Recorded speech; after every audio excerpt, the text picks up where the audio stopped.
A plataforma de defensa da pesca pide a dimisión da ministra Ribera e a retirada dos POEM. Consideran que se trata dun ataque ao sector.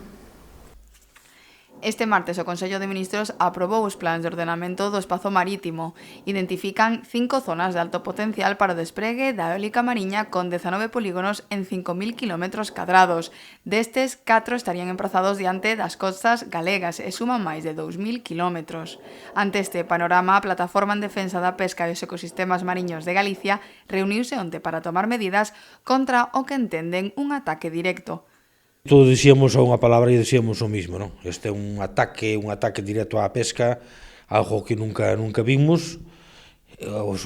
Nós aquí en Galicia xa salvábamos tempo que sí que víamos que estábamos sufrindo ese ataque, porque xa tuvemos problemas coa demarcación de Teresa Ribera, ca ministra, polo tema da ordenación do litoral, tuvemos problemas tamén coa lei de costas, que se meteu depois polo tema do cambio climático, pola ordenación dos planos de explotación tamén, que se nos intentou botar abaixo os planos de explotación, e agora, bueno, isto non contábamos co que fora unha forma tan directa, un ataque tan directo ao sector, non?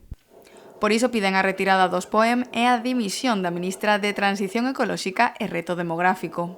A dimisión da ministra Teresa Ribera. Iso en primeiro lugar. En segundo lugar, botamos en falta tamén onde está o ministro de Pesca, que nos bote unha man, que nos axude ao sector pesquero. Iso en segundo lugar. E despois o que vamos a decir é que paren, de momento que paren iso, que non saquen a concesión pois que para otorgar para facer novos parques hasta que haban uns estudios que acrediten que se pode facer. E que instalar estes parques eólicos mariños afectaría a 300 caladoiros. En a costa galega sumarían máis de 2.000 km. Un destes 19 polígonos, o Nordés 2, estaría emprazado a 22 km fronte á costa do litoral da Coruña e Ferrol. Os bancos de pesqueros son os que hai. Entre Asturias e Galicia temos aí, nesas zonas que queren montar os parques eólicos, son 300 caladeros que temos aí, dos máis importantes.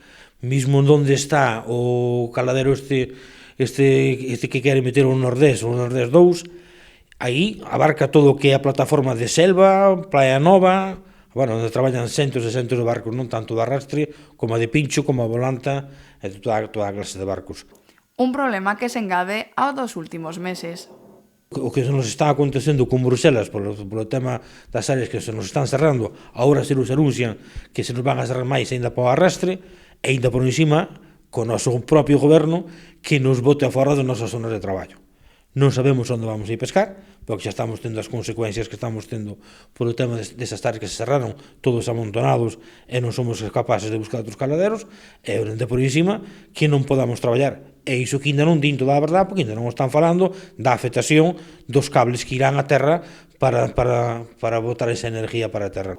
A plataforma, que é promotora do manifesto de Burela formado polos colectivos de Galicia, Asturias, Cantabria e Vizcaya, ten organizado varios actos, entre eles unha concentración o próximo 11 de marzo na delegación do Goberno da Coruña, e a seguinte semana será en Asturias.